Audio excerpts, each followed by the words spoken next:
afternoon, everybody. Thanks for your patience while we worked out our technical troubles this morning. Anita has internet, and we are good to go now. We're going to go ahead and do a quick recording for you on part 2 of Make It Stick, the Science of Practice. We'll get this link out to you via email, and if you have any questions, please reach out to us. Anita, we'll leave you to it. Thank you, Jackie, and welcome to all of you involved with explicit instruction. I am so glad that we got internet up and going and that you'll get this recorded, not live, but it'll still be perfect because the science of practice is perfect. And I really hope that you looked at the list of books recommended last time and said, you know, I better read more about this. So let's just use our hour well and looking more deeply at the research on practice. You know that there is a chapter on practice, but this webinar actually goes beyond what's in that chapter in terms of all of the recent research that's been summarized on learning. So let's look at the learning intentions for today. We're going to look at really planning practice activities, planning practice. You know, we look at and make a plan for curriculum. We're going to teach this and this and this and this, but we don't plan deep enough for actually maintaining and being certain that students will remember the information. So we are going to talk about planning activities based on the purpose of the practice. Is it to build automaticity? Is it to get skills that are transferable? And practice that is consistent with research. Is the activity deliberate? Does it require retrieval practice? Does it have spaced practice over time? Is there variety in the practice so it will generalize? And then also looking at the type of practice. Is it paper and pencil? Is it small group? Is it individual? And look at the last one there, considering the modality demanded by the outcome. Not the student's modality preferences, but what does the modality of the outcome. Now, that'll be a new one we can talk about. And we're also going to talk a little bit about feedback and its purpose and a reminder how important it is in feedback to really facilitate that growth mindset. Well, let's just start right away. So it is important to remember the purposes, because if I'm first introducing something to you and I've done I do it and we do it and now it's you do it, my goal is to ensure sort of a minimum level of competency at that moment. But then I want to give you more practice to improve your accuracy and improve your proficiency. In some cases, number 3, is it's such a foundational skill that I want automaticity on it. And all of this is to protect from forgetting. And so I'm looking at what kind of practice so that this information will be retained and in many cases would transfer to new areas. So, you know, just to stop and think, not just do I have to, can I run this off, can I get down to the Xerox machine, those kind of questions about practice, but really critical questions. What is the learning intention of this? Well, let us take a moment and talk about one of those aspects, which is automaticity. And this is one where I'm really seeing that we're sort of dropping off our focus on automaticity. And yet we have increased research to show that if you're going to do higher order thinking, you need to have foundation skills that are on automaticity so that all of your cognitive energy, particularly in working memory, can go to what's higher order.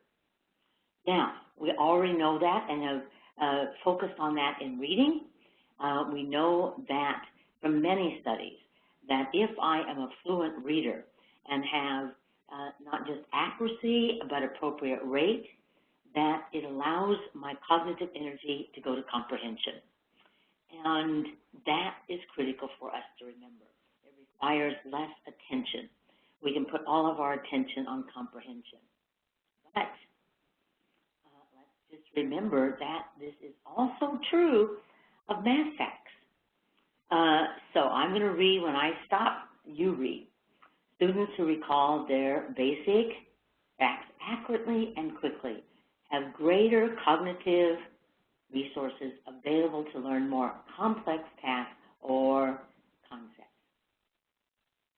So it's not just reading automaticity, it is math fact automaticity, and many other aspects of math need to be so automatic that you can put your cognitive energy on higher level, more complex tasks. But as we have talked before, students also need automaticity in skills underlying their writing.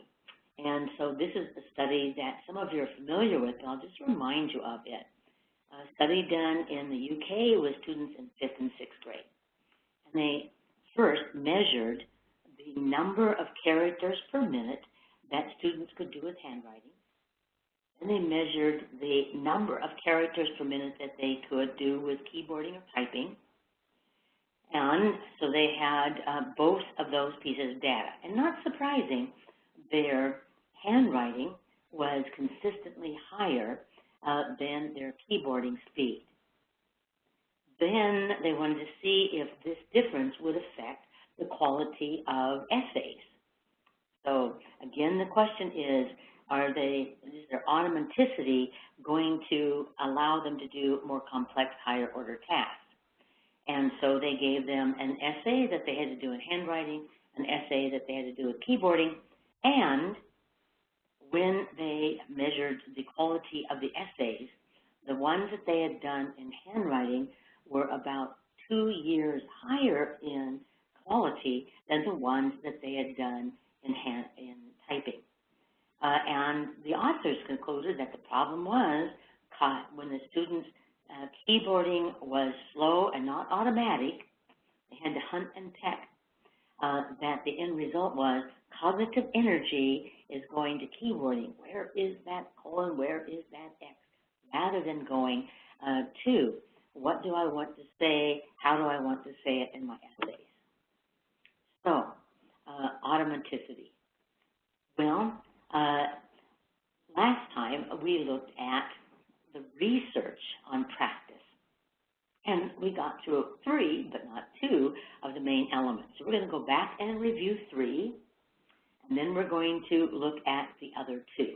All of them are fascinating. So now if I'm going to do review, remember I'm not just going to reiterate what I've said in the past. Review is always ask, don't tell. It is always retrieval practice. So it's got to be retrieval practice for you. So really do this because you're going to have better recall if you're engaged in attempting to retrieve it, not just waiting for me to give you feedback. So here we have A and B.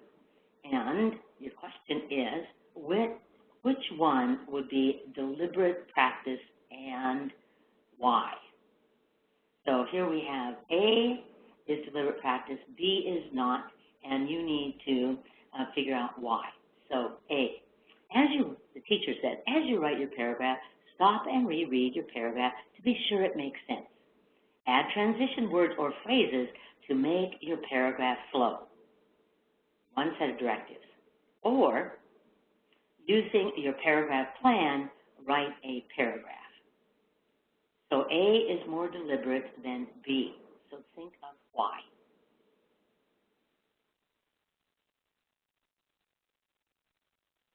I'm certain that you thought, well, deliberate practice is where you're going to actually try to improve your performance in a deliberate way.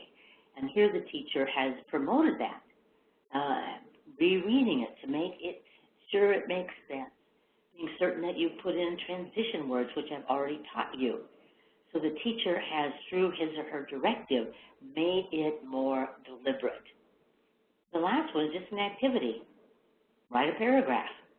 But that will not make as much difference as deliberate, intentional practice? Well, here is another example.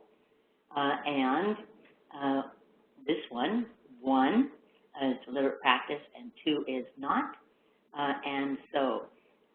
This is from a lesson I taught. I told the students, you're going to tell your partner the history of suffrage in the United States, which we had just taught in social studies. To prepare, make a list of major historical advances in suffrage. 1, tell your partner a history of suffrage and the significance of each major event. 2, add any missing events. Versus just saying, turn and tell your partner the history of suffrage. So think why 1 is significantly better than 2.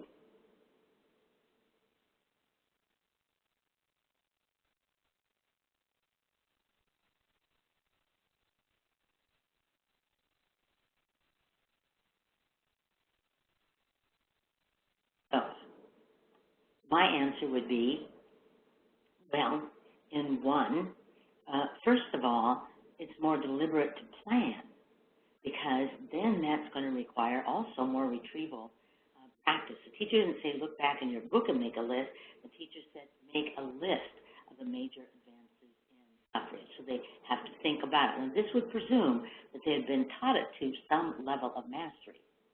Now, if not, then have them make a list, go back and verify it with your book if you're done, and add to it. Or go back to your notes and add to it. But first, there would be that attempt to have retrieval practice even before you went to some aid. And then it's not just saying what the event was, but the significance of the event. And then the partners added to it. So it is, the students have much more intentionality than just turn and talk, turn and talk. All right, practice is deliberate. And what else do we know? Well, action. So it's goal-oriented. We are consciously devoted to improving your skill. Now, let's look at retrieval practice. And so I'm going to read each of these, and then I'm going to give you a time to look back and ask the question, which of these is retrieval practice? So they're all about Mr. Davidson and a social studies teacher. So every Friday, Mr. Davidson reviews vocabulary and the big ideas covered in social studies in the past 2 weeks. First, the students reread their vocabulary logs and explain entries to their partners. Next, students write summaries using their notes. Now, I want you to look over that and ask yourself, is that retrieval practice?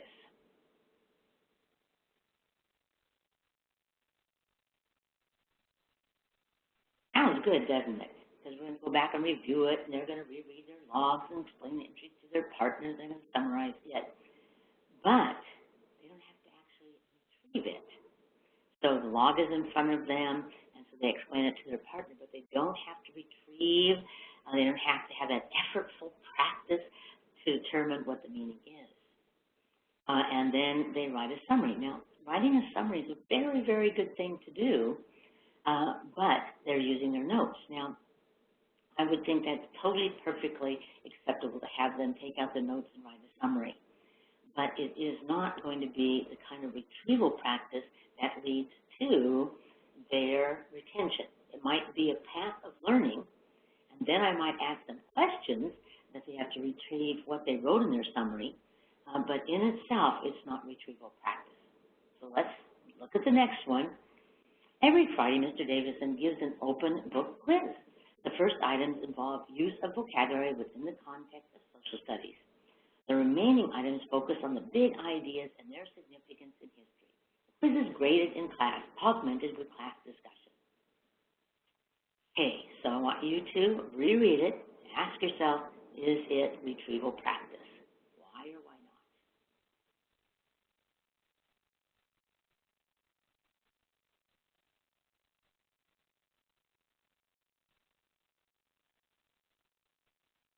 Obviously, I'm trying to make you kind of fool you a little bit. In that, there's many good things here. So Mr. Davidson has items on vocabulary that he wants the kids to learn and retain. And then there are questions on big ideas, which is very useful, particularly in social studies. And then they grade it in class and get immediate feedback coupled with discussion. I mean, so many things. But if Mr. Davison wants the children to actually have to effortfully retrieve the information and have retrieval practice, then it needs to be a closed book quiz. That's what I did in 3.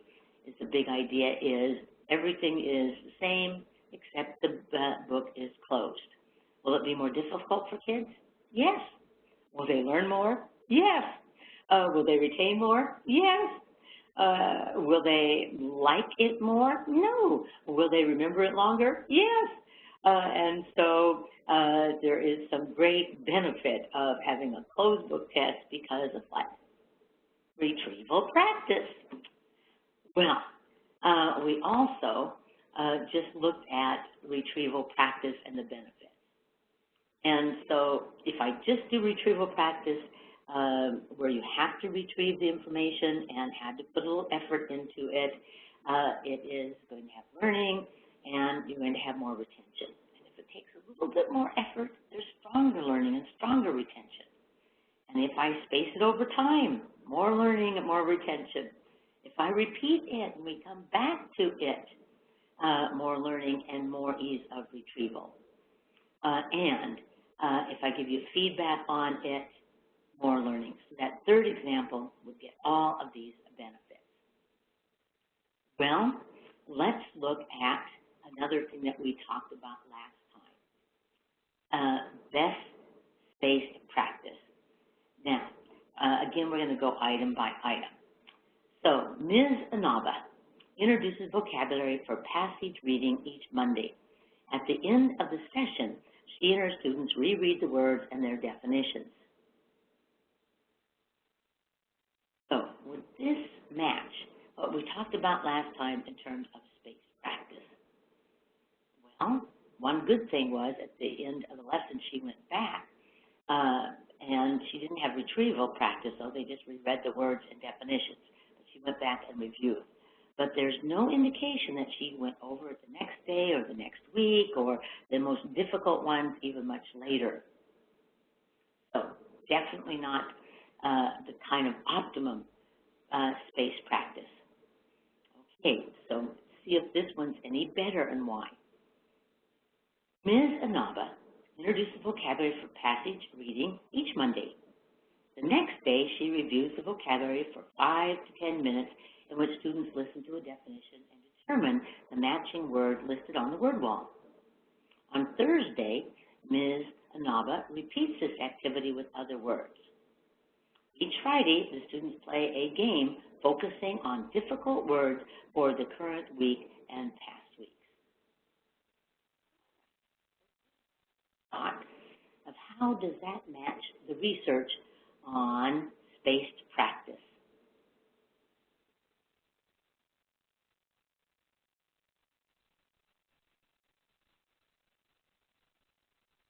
Obviously, Ms. Anaba has been taking these webinars because there is very intentional planning here. She's introduced the words, and the next day spends a small amount of time going over and introducing,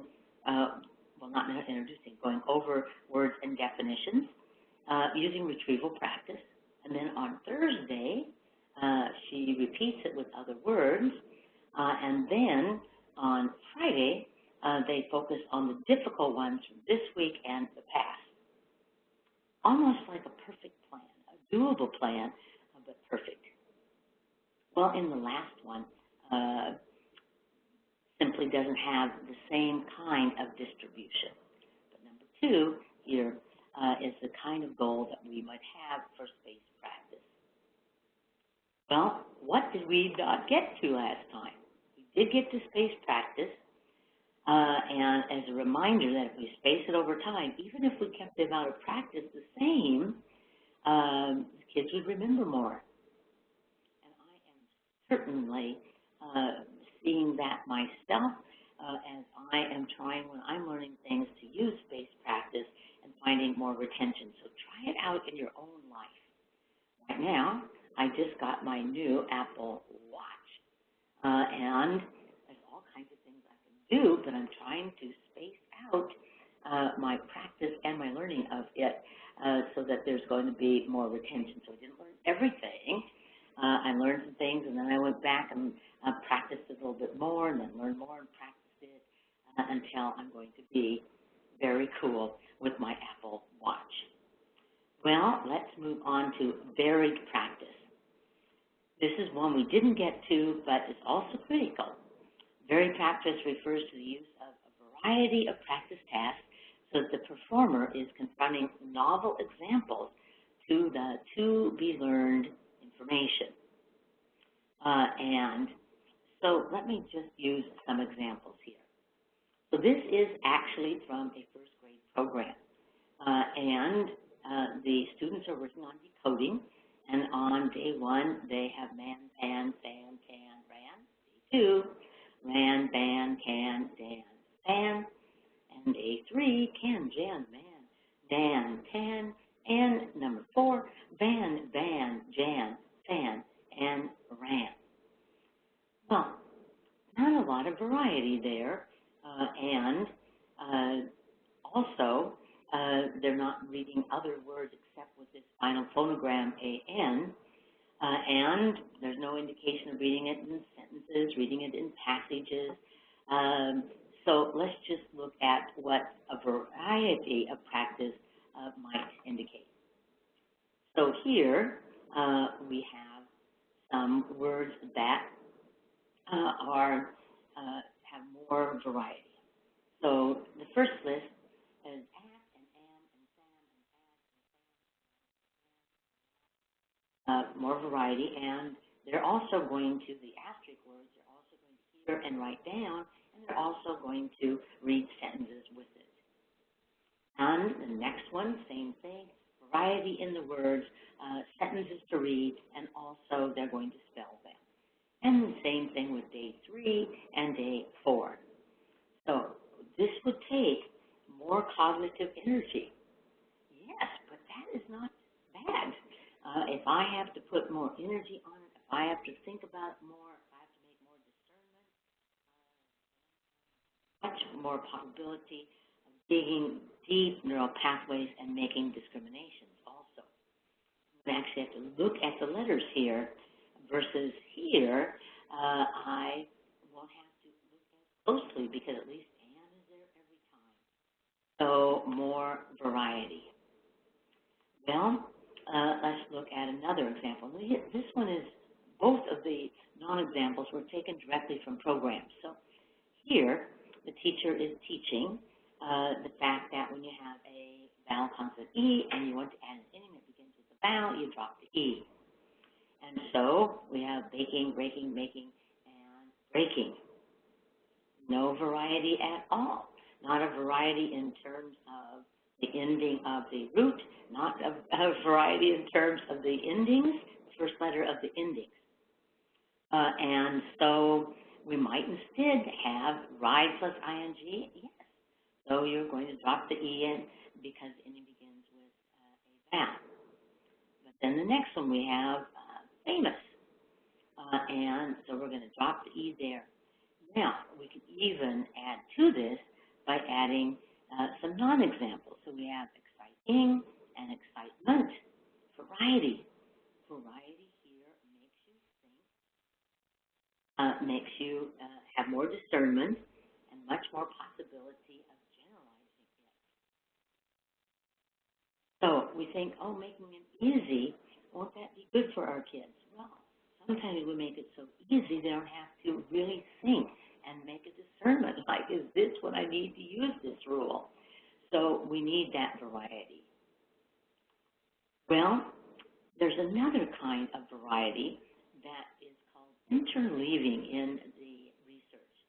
But it's really looking at mixed practice. And let me just show you an example of it and why this would be useful. Well, first of all, let me just give you one of my favorite studies, because there are many studies on mixed practice. This one was about elite baseball players, and the goal was to improve their batting. And so twice a week they had batting practice, and in condition A, they had traditional practice, which means that they had 45 pitches to each hitter, and the 15 of the pitches were fastballs, 15 followed up with curveballs, and then 15 were change-ups. Okay? And then condition B, they had exactly 45, 3 different types, but they were totally random.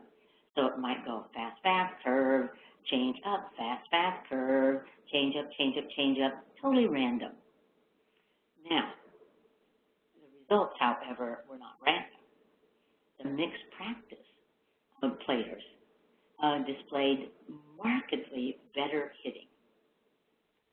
And the researchers looked at it this way, that when they were doing the random practice, remember this is elite baseball players, so they already know how to do it. They're really just building up automaticity. And when it was totally random, they had to constantly discern the attributes of what do I see, what do I feel, how do I respond, and so then when they were in games, they could apply that discernment. We have, let's look at a totally academic example of mixed practice. And takes us to one of the recent studies done in math that looked at math programs used in the United States, 5 of them, and which ones would make the most difference in terms of student learning and retention. And one of them, Saxon Math, is probably one of the best examples of a program, I'm going to skip over here just for a moment, that uses mixed practice. And so this is a practice page, and in it you'll see that the students have items where they're doing many different math problems, many different math concepts.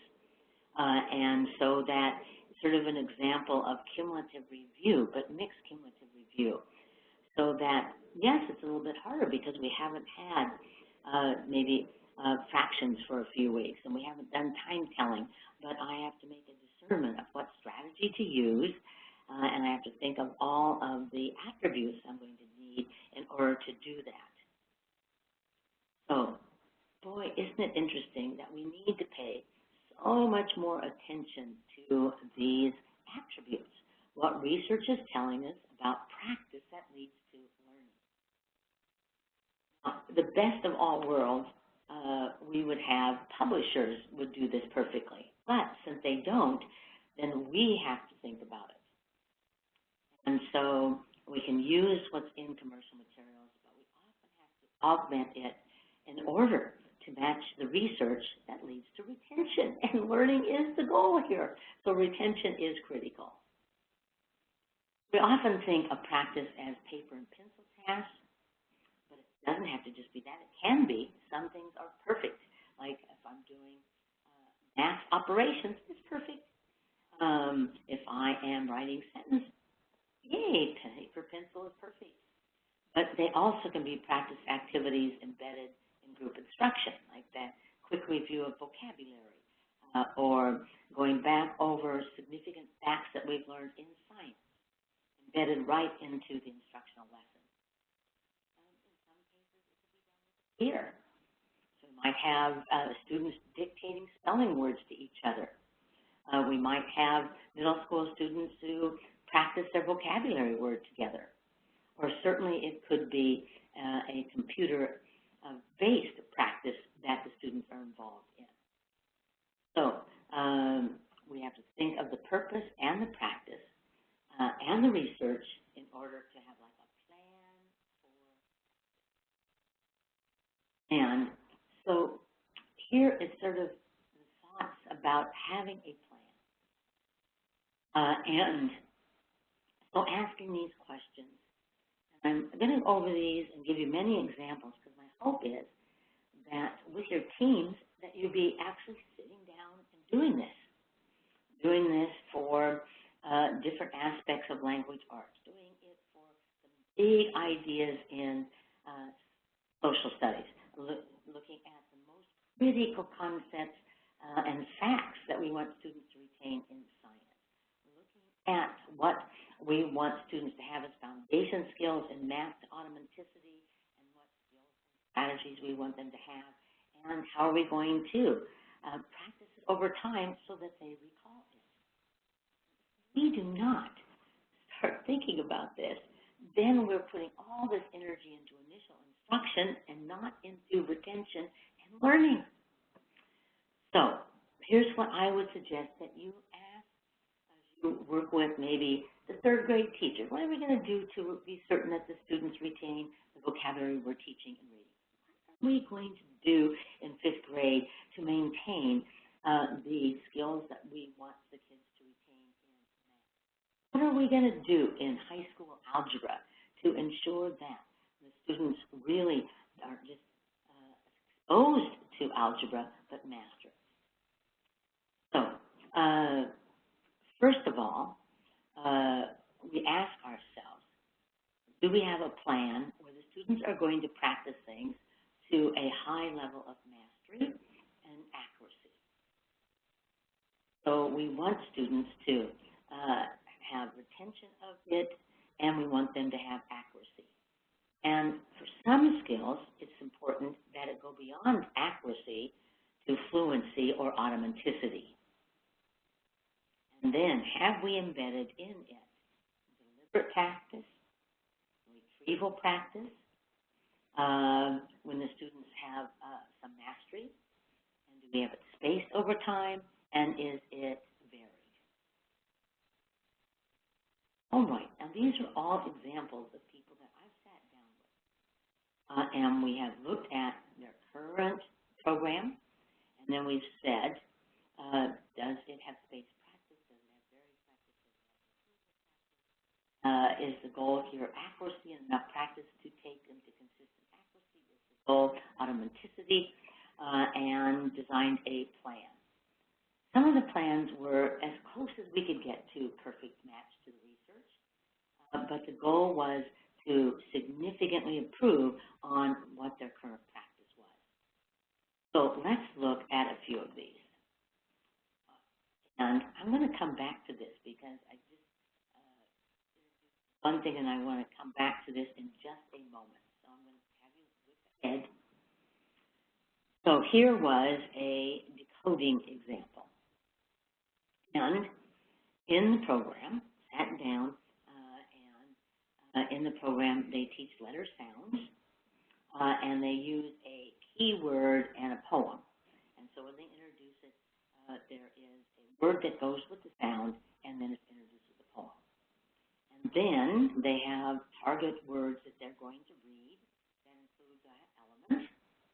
And they also have short passages that with the target words that they were going to read. Now, this was a program that pretty well followed much of the research in terms of teaching decoding.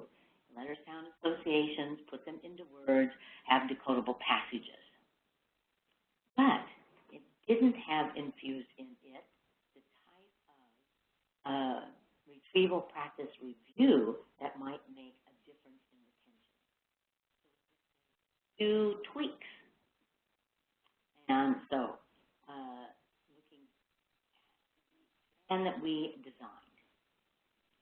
So, we talked to the teacher about adding some retrieval practice with the letters that they had already learned. Now, this teacher was really into technology. Of course, I do have my Apple Watch. And so in that, she decided to use electronic flashcards, and it was very cool. So she had them on her computer, and it would put up the letter, and if it was a continuous letter, she would leave it up there for a while and then have the student say the sound, and then she would give feedback on the sound. And so it was really well organized, though, when we were done, in that there was going to be ones that the kids were getting very good at that she would remove from her electronic flashcards, and others that she would add to it. So it was ever changing in terms of their performance. And then she looked at the words that consistently were presented and said, I think that we need more varied practice. So she added more discrimination. So if they, like here, when they had ran and sat, and they're all ah, and they knew other vowels, then she added some words that would add discrimination. And then when she had lists of words, because her goal here was really automaticity, they would go back and reread the word list, and they would also reread the passages to their partners. So this was a case where it wasn't much of a change in the curriculum, just some minor changes with retrieval practice on previously taught letter-sound associations, some discrimination added to the word list, and rereading for the goal of automaticity. Thoughtful, intentional, not just activities, but learning. Well, let's look at another one. And this time I'm going to give you a chance to think about what is the challenge, and then we'll talk about the solution, at least a little bit movement to better practice. So this is a middle school example, because I've been spending a lot of time in middle schools. A teacher who is teaching language arts, and they have literary terms that are introduced, such as foreshadowing, exposition, climax. And they're introduced, and that's it. So, not surprising, the students didn't recall them. And so said, what can I do? I don't have a lot more time. What can I do that might promote the use of these and the retention of them? Oh my goodness, almost everything is absent here. But she also said, I don't have much time. I need an embedded plan that we could use. So let's look what, and I'm not telling you have to do these plans. It's just the thinking that's necessary. So the teacher decided to create a reference sheet with the terms on it that she was teaching throughout the semester and the meaning of those terms. Now, the reference sheet was one that the students were going to take out in discussions, and they could refer to the words, particularly at the initial part of the semester until the students had mastered them. And then, of course, we want to get rid of that reference sheet, so they'd have to use retrieval practice. She also, as she taught the words, decided to post them in the classroom with a word wall so that she could refer to them, she would see them, she would be more likely to use them, but she'd also honor students who use the academic vocabulary. And then she had weekly quizzes, and she included items on the vocabulary, the literary terms. But, here was a problem. She had an anchor chart with the words, and they had reference sheet and an anchor chart. Well, if I leave up the anchor chart, then the kids don't have any retrieval practice. So we covered it up for the quiz so that they actually would have to retrieve it. And then when the students did open-ended questions and used literary vocabulary within it, she gave them bonus points on that quiz. So basically, thoughtfulness in having a plan. That's what we're looking for. Really sitting down and saying, I need some retrieval practice, I need some space practice, I need some variety, I need to hold them accountable. And she said it was really amazing because the kids' conversation changed. They started saying, even though this author foreshadowed that this might happen, I was still surprised when it occurred. But then I had a better idea of the rationale for the author writing it in that way. And so the students would use the language of instruction.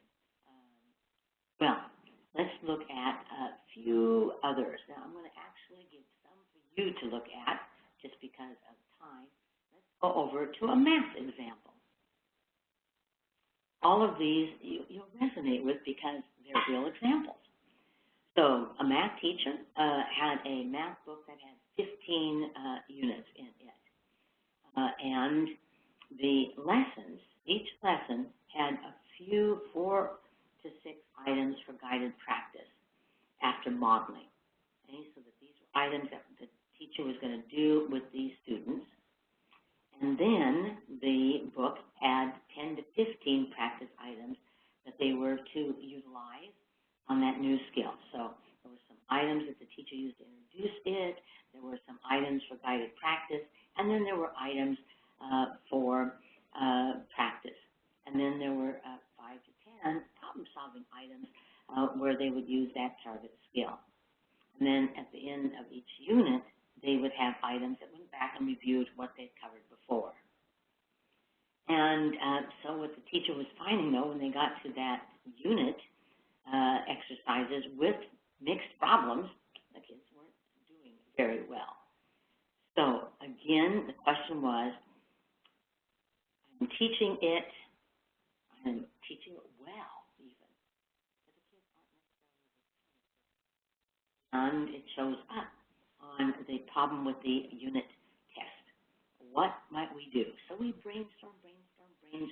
That's what I want you to do with your team members, a plan.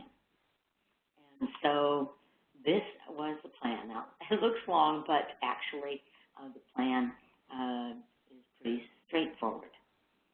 First, the kids came into class, and they had a do now activity, and a warm-up activity, and the teacher decided to design it so that it included some items from recent lessons and some items from previous lessons and units so that it would be mixed practice. And then said, you know, if I see items that they're having difficulty with from past units, then I'm going to include that in the do now activity. And so that we can go back and revisit it so it doesn't drop out of their repertoire. Because the longer the interval until you see it again increases the probability of forgetting. Well, then because there was not enough maintenance of vocabulary, the teacher had set up with the kids a flashcard system that they designed where they put the word on the front and on the back they had the definition. And it was broken down into the critical attributes that went with the word. And the students here are going to practice with their partner. And so the word is circumference, tell me the meaning of it, then turn it around and look at the meaning. So made that an activity that the kids enjoyed, but it required retrieval practice, and it was pretty consistently done. And then within a lesson, the teacher would follow the book in that would do modeling, would do guided practice. But what we noticed was the guided practice often was easier items, and then to the independent practice, and there were difficult items. So instead, using some of the items they gave for guided practice, but some more difficult ones. And then students are going to work independently, and so that they could show their own competency. But first, under the watchful eye of the teacher before any assignments were given as homework for total independence. And as an exit activity, the students would tell their partner the meaning of a word. So it was very thoughtful. And later, he adjusted it a bit, as we all should. But sitting down and saying, what is the plan? What is the intentional, routine plan for practice so we actually have retention? Well, this is one, and I just want to say we've got to do this across all subject areas. So, and forgive me, this was a middle school example too, but it shows how the same thoughtfulness needs to occur in social studies, in science, in health. So this was an American history class that covered industrialization to the Industrial Revolution. And in the program, they had front loading of background knowledge and some vocabulary. And then the students had passages that they were reading, and the teacher already had employed a research-validated practice for reading the passage. I was using paragraph shrinking with partners. So I read a paragraph, and my partner says, name the who or what, tell the most important thing, say it in 10 words or less. Then you would read, partner, and I'd say, name the who or what, tell the most important thing, say it in 10 words or less.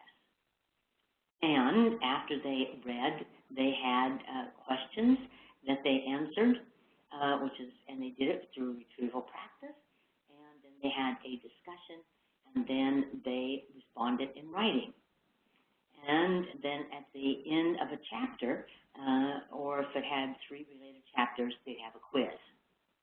So you can see that this teacher has already been thoughtful about the instruction, about the order of instruction. The challenge was that as they were moving forward, students were not retaining critical big events. And so the question that was brought to me is, what can we do in social studies, and what could we plan intentionally so that we would have better retention? So let's just look at what we did. So we decided to have as a warm-up where the students were given a topic, and then they were to list everything that they remembered. And so that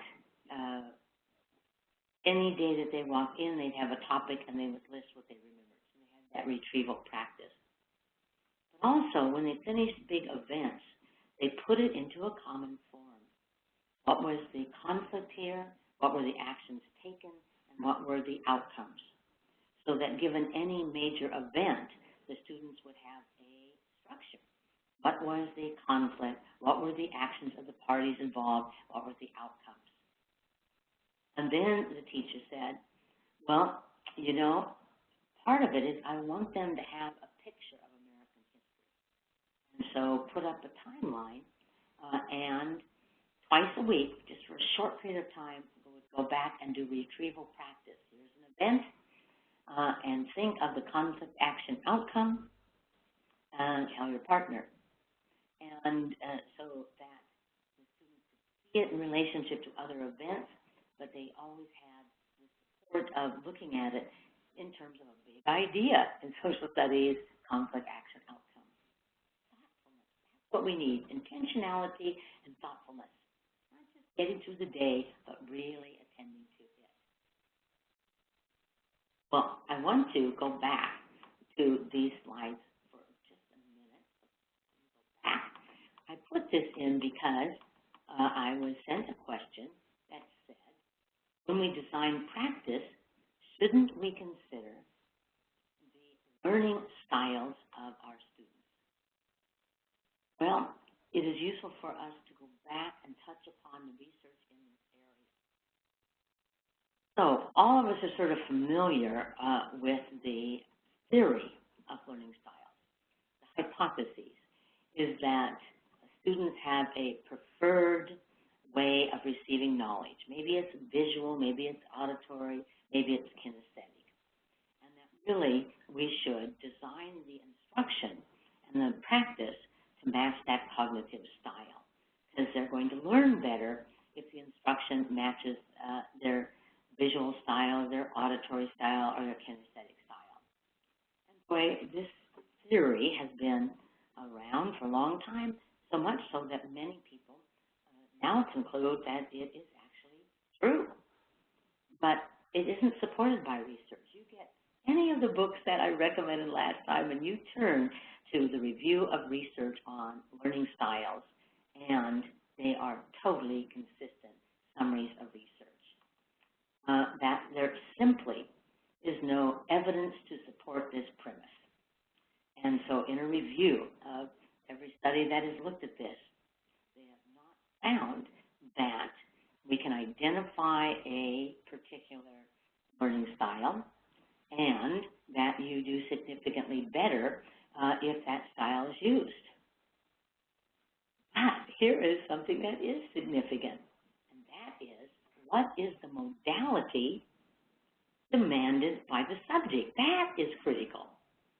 For example, I'm teaching geometry. Geometry is extraordinarily visual. And so I better have models, I better show you models, we better manipulate models, we better draw models. It's very visual.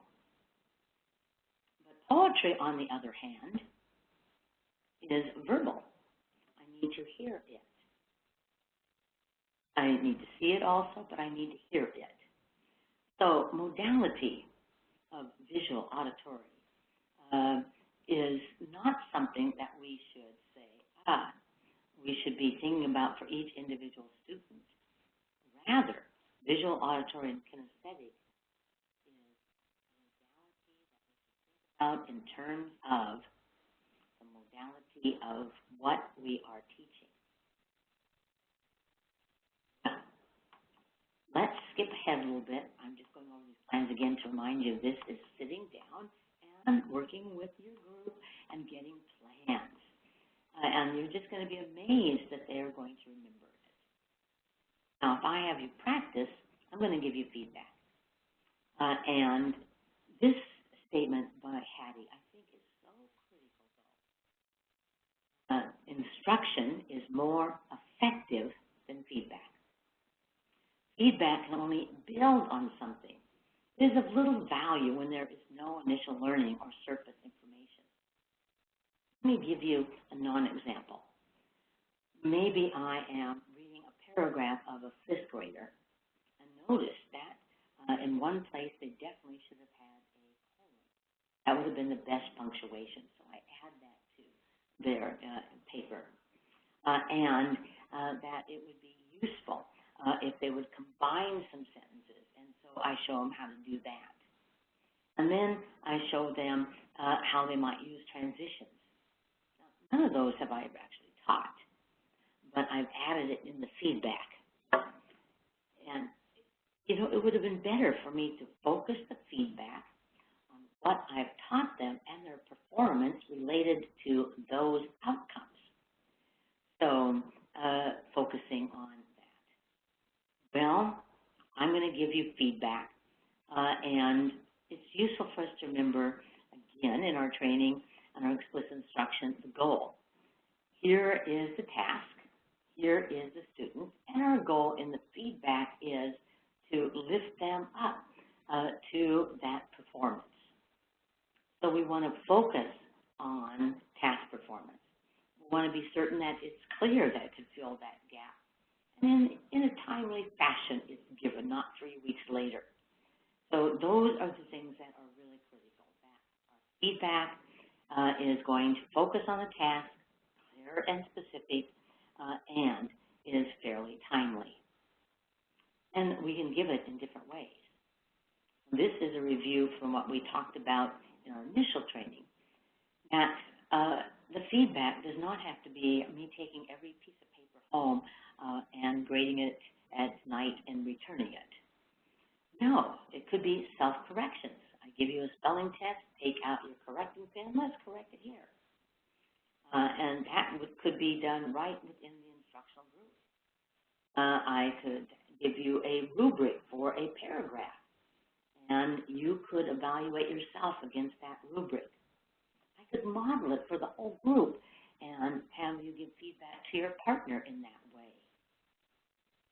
These are all things that we're taking home and grading at night. As the students are working, I can move around the room. That walk around, look around, talk around, and I can give you feedback as I circulate. I just noticed one thing recently. I was watching teachers do walk around, look around, talk around. Sometimes when they would talk about the task rather than the content. So in one class, the students were making a one-page summary of information about a state that they read about. They were to have a border around it and a picture to represent one significant aspect and then list information about certain topics. And as the teacher gave feedback, I followed the teacher, two teachers actually, and they would talk about the border, they talk about the position, talk about the handwriting used, but they didn't say, why was this significant about the state of Washington? Why did you put this under economy? Why did you think that this was critical? What do you think you'd want to see if you went to that state? It was not focused on the actual content of what we want the kids to learn. It was the task. And so we've got to watch as we monitor that we are really giving feedback and enrichment based on the actual content, not just the task. Well, I could give you feedback to the whole class. If I've been monitoring it, I noticed that everyone needs to add more transitions. Then I might say, pencils down. As I'm watching, this is one thing that I'm really noticing that I would like to see you do. Adding transitions, you can take out your transition. Do make some flow. That one sentence flows into the next, and one way is using those transitions. I could also give feedback to individual students, but you know, sometimes things that might sound really good. 10-minute conferences with each of my 30 students in my language arts class, you know, it's probably not going to happen. And so I might have to give it to groups or when I am monitoring. Then I could, of course, grade something and give feedback on it. The challenge is, unless you give the kids time to look at your feedback and actually respond to it, all they're going to do is sort of glance at the grade and stuff it in their notebook. They're not going to really take advantage of the feedback that you've provided.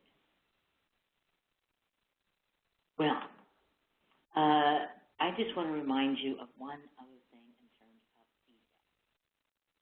That is our discussions of Dweck's work in terms of growth mindset. I'm just going to review it for a moment, but then talk about how this would fit into feedback. So remember that in Carol Dweck's research, she found that there were sort of two different mindsets that some individuals would believe have a fixed mindset, where they believe that intellectual ability is really fixed from birth, and it's in our genes, and it's not going to be changed. And so then when you have that fixed mindset, and maybe you even think that you're very smart, you're very brilliant, but then you don't want proof that you're not, and so you avoid any challenges in which you might not succeed. So if I have a fixed mindset, then I am not going to want to take challenges that might show, ooh, I'm not that smart. Ooh, I'm not that good of a reader. Ooh, I am not a writer. If I had a growth mindset, however, then I believe that how well I do is not inherent, but rather is an outcome of effort. It is an outcome of learning, and that I have ability that can change. So then I'm much more likely to take risks and tackle difficulties. And it's so important that we remember this because, of course, we want to have a growth mindset. I've certainly had to have it as I've studied practice, because I'm even changing some things that I've told you in the past based on this research. And that's a growth mindset. And we want kids to have that. We want them to realize that how well they do is a product of their effort, product of their learning, product of their movement towards the goal. And so we have to, in our feedback, we have to really give them feedback that would lead to that growth mindset. So we're not going to give them feedback on inherent qualities. We're not going to say, oh, you are so brilliant. You are the smartest fourth grader I've ever had. I just can't believe you're just made to be a writer. It's just amazing that, I mean, I've never met anybody like you who had this kind of talent. We're going to talk about, oh my goodness, look at how much more you wrote this time. You were really focused. You really put some energy into this. You know, I looked over at you, and you were just so persistent. Just kept doing it again and again. Even that difficult part, I saw you try to work that out. And look at the result. Now, you had one error here, but you can fix it up next time. But the rest of it is so thoughtful. Now, if students had that all the time, really captured that, you know, yes, I have some genes, but I also have intellectual ability. It changes, it can grow. Then they're a true learner, and that's what we want. Well, my hope is that at least today, you really are thinking, you know, maybe we should sit down and put more effort into practice. If learning is our goal, then practice must be considered. So I'm just going to leave you with this wonderful saying. Practice isn't the thing you do once, you're good. It's the thing you do that makes you good. Don't we love that? I had that up in my class. So thank you so much, and we're meeting again with no technological problems on May 21st. And on May 21st, I am going to dedicate that webinar to something that I think we'll all find really interesting. You know, people are always asking me, what is the evidence? What is the evidence on explicit instruction? Well, I'm going to use some evidence right out of the IES practice guidelines. So you know that the federal government has these guidelines that come out, and one just came out a week ago on algebra, where they review research in a certain topic area like young writing, phonemic awareness, and they give recommendations. Well, if you look at those carefully, you will find no better evidence across domains for explicit instruction. All of them start with teach, teach, teach. So I'm going to share the findings from the actual practice guides and then illustrate them for you because I think that it's really important evidence of the importance of explicit instruction. You have a glorious May. And thank you again for being flexible with us since I had no internet this morning, but now we got this out to you anyway. So thank you.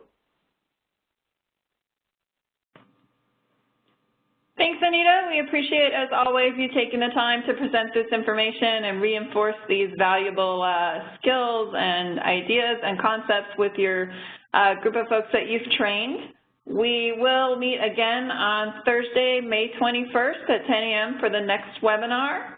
In the meantime, we appreciate your time, and we appreciate all of you who've taken a few minutes to watch this recording at your convenience, and do appreciate your flexibility today when things didn't work out as planned. Thank you, Jackie, for being flexible with getting everything reorganized.